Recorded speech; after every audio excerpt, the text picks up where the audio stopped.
a lot of people think, oh, when you start nutrition, you got to do a million things, right? Right. They think, oh, I got to do all this and that. And actually, when we at the gym are like I'm talking to a new person and they're like, I don't know, man, it sounds like a lot of commitment to do this nutrition coaching thing. People do get overwhelmed by that, right? But like, can you tell me a little bit about how, like, when you start working with someone, like, what are some of the like objectives you have or like the way that you look at them actually changing? So it's kind of like when we're coaching and we see movement that is a little bit, like we need to change that. We triage it. What's the most important thing? And that's how I look. So what I typically do with someone, they're going to give me at least 3 to 5 days of a food journal. I'm going to see what they're already doing.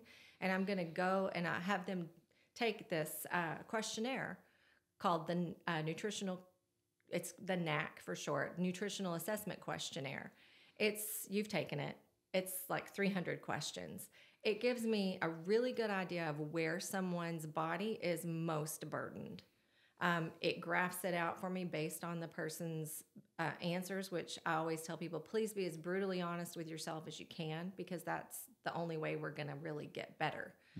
And so I look at that, and let's say someone, when they get all of this back to me, I see in their food, and it's a food and mood journal. So I'm having them track mood.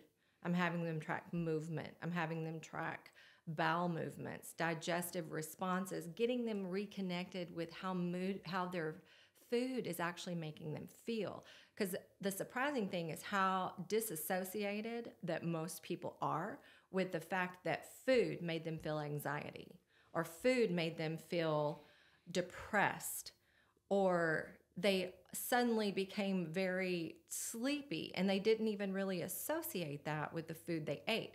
So I have them track these things, and I get the NAC back, and I look and I say, okay, I look down here and I see maybe their hormones they're in the red zone. The hormones are just like not working correctly. And I look down at digestion, and digestion's kind of like at a medium level.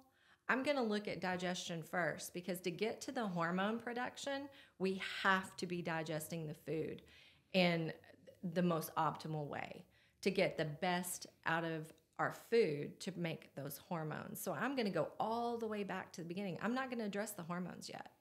I'm not going to say, oh, we need this supplement for hormones, or, oh, we want to eat this for hormones. I'm going to go, hey, let's go back here. And what I want you to do for the next 5 days, I notice you eat in a really stressful state. Like in your journal, you tell me you're eating in your car, you're never sitting down. I want you to practice for the next 5 days sitting down to eat. I want you to close your eyes, take 5 deep breaths, get in a parasympathetic state before you take a bite. Let your body relax so that it can digest.